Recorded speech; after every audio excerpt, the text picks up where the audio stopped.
No matter when you grew up, no matter what your age, I bet you have heard this from your elders.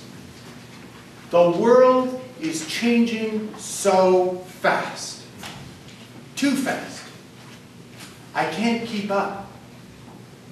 And I'm not sure I want to.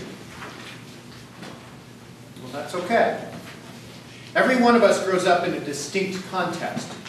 We learn how to live in that context. And just when we've figured it out, someone comes along and changes the darn context on us. It can leave us feeling anxious, stressed, out of touch, and old. And so we face choices. We can try to embrace the new context. We can ignore it and insist that it goes away, although that tends to make our personal world smaller over time as the rest of the world moves on.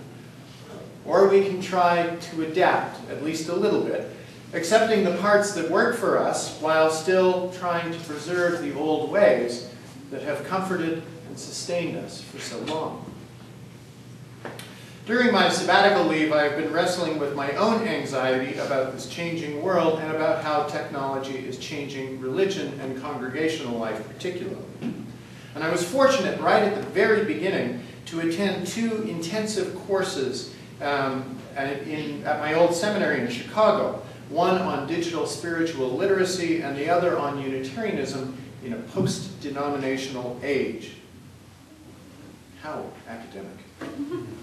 It was a great start that led me to begin a blog called Divining the Digital Reformation. And I want to share some of the things that are in that blog and some of the things I've learned along the way. Organized religion is facing a redefining moment.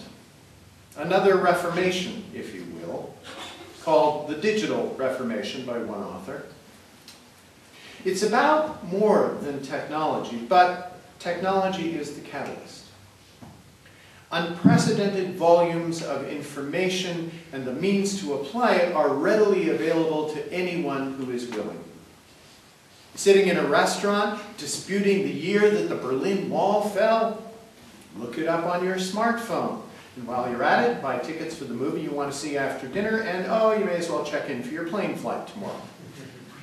Of course, that changes the conversational pattern, but that's okay because your partner is checking mail, tweeting about the wonderful meal you're both enjoying, and setting up the PVR to record a TV show later tonight. And if all of that sort of weirdness to the social dynamic scares you, it shouldn't. It's not bad, and it's not the death of anything. It's just different. Whenever there has been a game-changing technological innovation, there have been people well-versed in the old technology who have condemned the new as a threat to all that is good and worthwhile. Consider this quote. "This discovery of yours will create forgetfulness in the learner's souls because they will not use their memories. They will trust to external written characters and not remember of themselves. The specific which you have discovered is not an aid to memory, but to reminiscence. And you give your disciples not truth, but only the semblance of truth." That was Plato. About 370 BC. And what was he complaining about? The creation of the Greek alphabet and writing.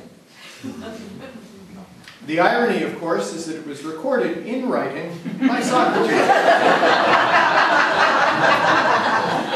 And that if Plato had won the day, we would not have his ideas or his words.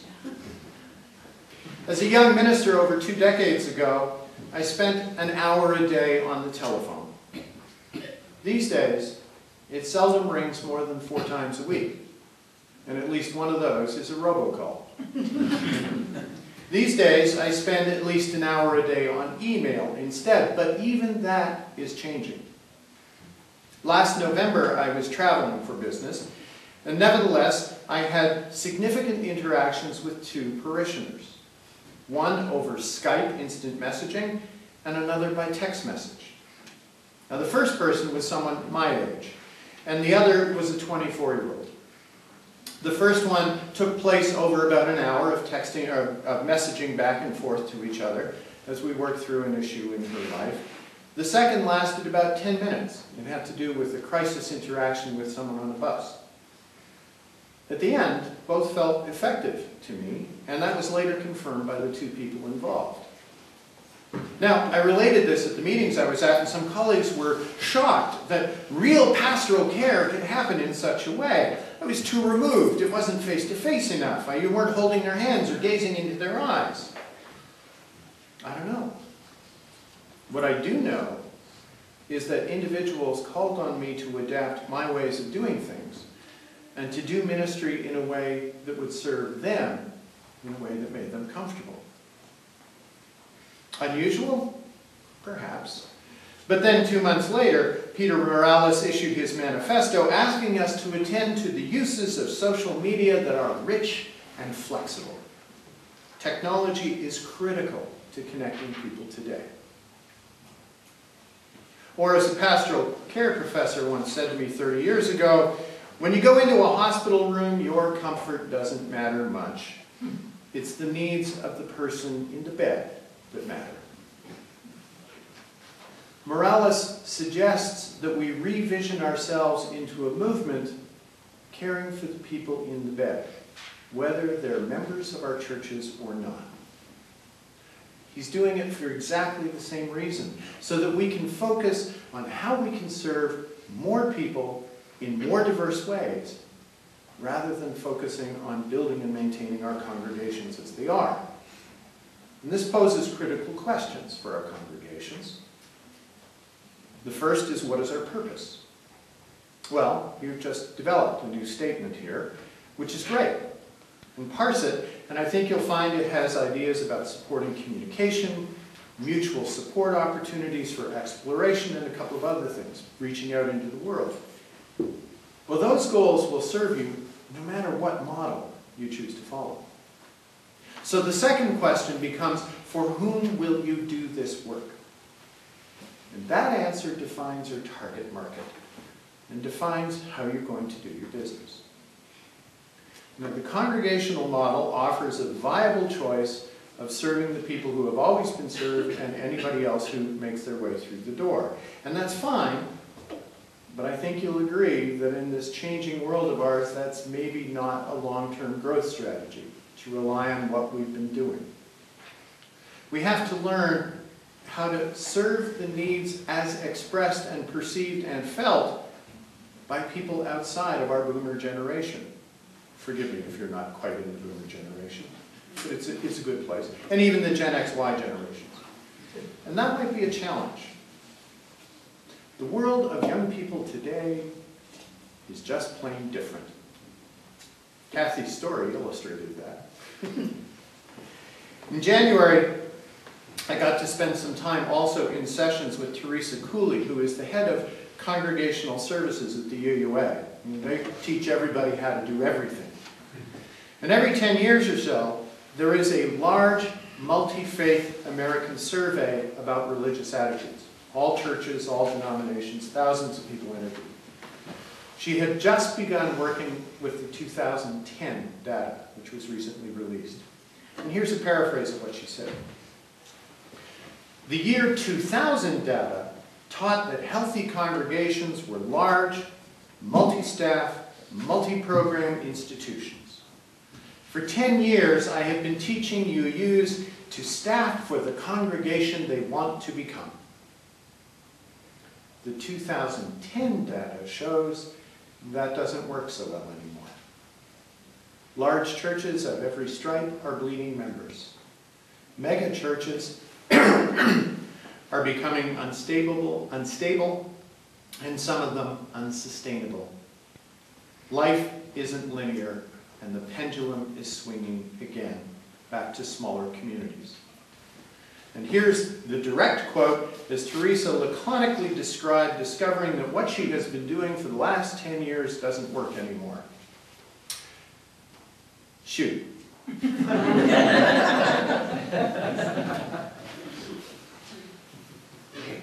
Young adults are used to large extended families.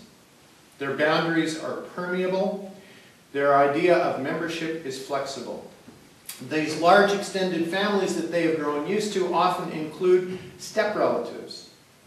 So with all of these people coming and going in their life and learning to adapt and accept that, these are how they're forming groups.